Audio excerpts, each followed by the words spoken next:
After adding on for 1500, I pick up pocket 10s in middle position. There's a $20 button straddle on. Under the gun opens to 80. Yeah, this is a massive game. I call. The button straddler 3-bets to 200. This is a strong play since he's 3-betting over an early position raise and a call. Under the gun flats. I call for 120 more, mostly to set mine. The flop comes 5-4 deuce with 2 clubs. Under the gun checks. I check. The button bets 300. He could potentially be doing this with an ace-high hand that's good for a straight draw with 2 overs, and possibly a flush or a backdoor flush draw. The under the gun player calls. I strongly consider folding here. Overcalling and playing out of position against the pre-flop 3-better when there are only 2 turn cards that I want to see is not the situation that I like being in. One or both players could reasonably have higher pocket pairs than me. The under the gun player probably won't have aces or kings, but he could still have queens or jacks. I don't have it in me to lay my hand down just yet. I call. We're all still in it. The turn is the 6 of hearts. Any 3 makes a straight. Under the gun checks. I check.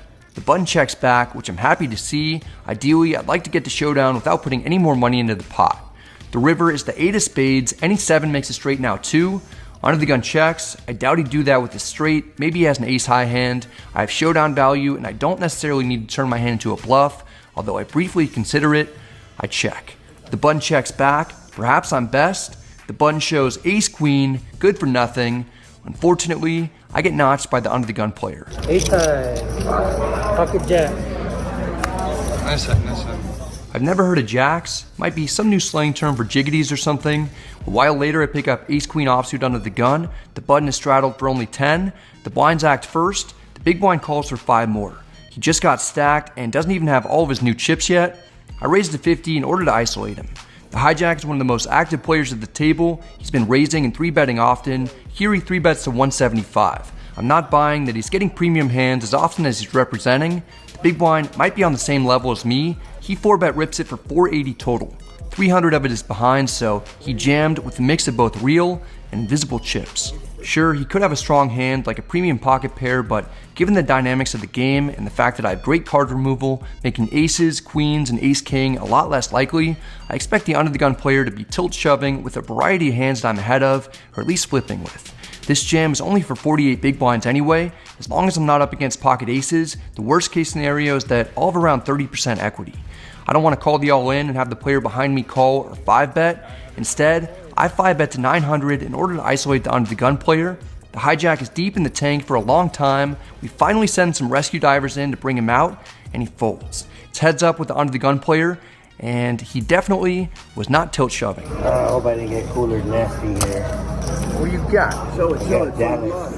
Now, slip it out. We're up against pocket kings. We're gonna need some luck. You guys know what time it is. On the count of 3, hit the like button if you want to see a big flop. Let's go. 1, 2, 3. The flop comes king 9-7 rainbow. We're up against top set and drawing nearly dead. I guess I should have specified that I wanted the big flop to be from my hand and not from my opponent's.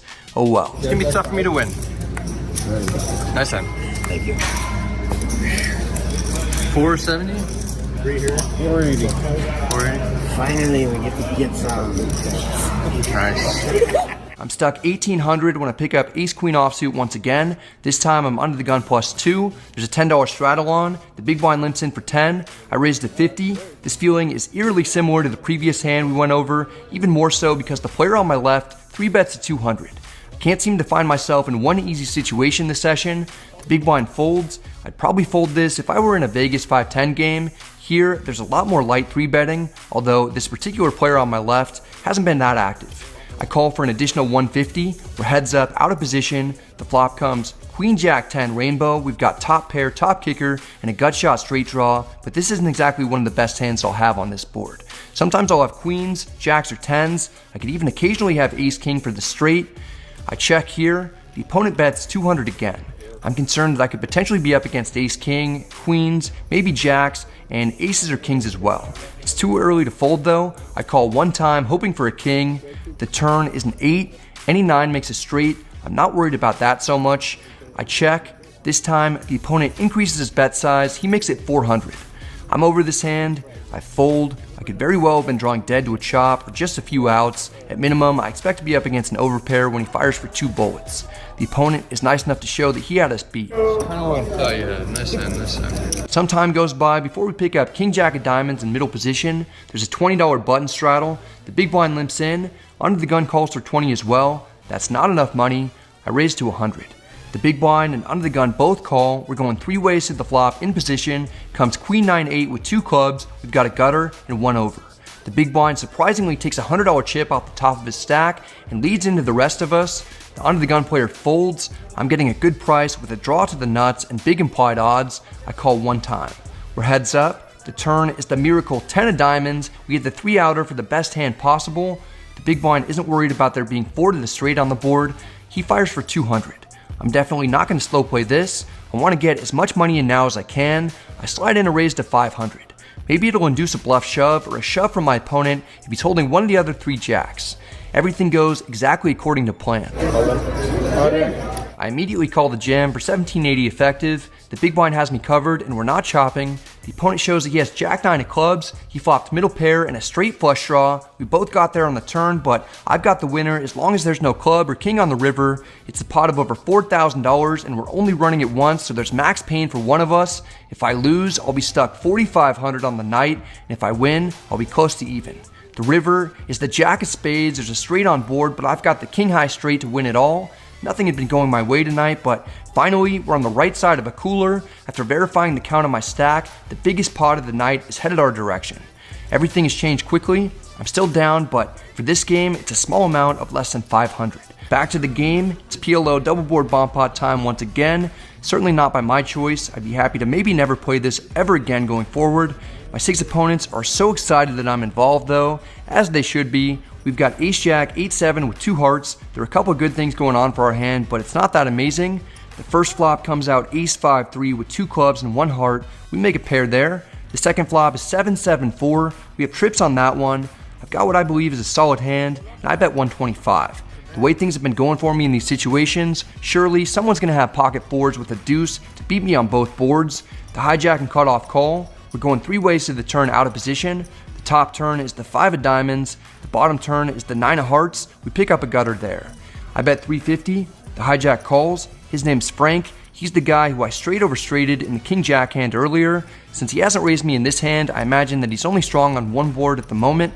The cutoff folds. It's heads up. The first river is the 9 of diamonds. The second river is a 4. By now, the table has seen me really try to bully people around with large pot-sized bets when I've only been strong on one board in order to get people to fold chops. I keep running into the nuts, and it hasn't worked out well for me up to this point. With my table image in mind, I put the hijack to the ultimate test. This is when things start going awry a little bit. On nights like this, when the place is as busy as it's ever been, and with complicated double board PLO bomb pots taking place, there are bound to be some mishaps. The dealer accidentally miscalculates and says the pot, and subsequently my bet, are larger than they should be. 1550. It seems he probably thought that there was an extra player that called my turn bet. I get the 1550 out there, even though it should only be 1215. None of the players realize the error in the moment. I only notice it while looking back at the footage later. The hijack is in the tank. I should be winning at least half of the pot and potentially the whole thing. I'm not 100% sure if I should be rooting for a call or a fold. Eventually, the player puts in calling chips. I reveal what my hand is. Frank doesn't seem too thrilled. He's slow to show his cards. He tossed out a 7 for trips on bottom. We have to use 2 cards. I have the ace kicker. I'm not sure yet what Frank's kicker will be. Next, he shows 2 6s. He had both a straight and flush draw on the top board that missed. So far, my top and bottom hands beat his.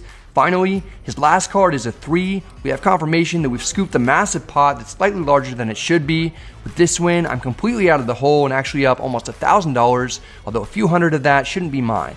I luckily had this video and bring it to the attention of Texas Card House. They handle it properly by fully embarrassing Frank for the mistake. I didn't have to return my winnings to him, and stick around because you'll see Frank cash in on some good karma down the line. After beginning the day deep in the hole, I thought I was going to lose at least several $1,000s, but I turned it around. I played another hour and lose a couple hundred back at some pots that aren't nearly as exciting as the previous ones we've gone over. Then I rack up.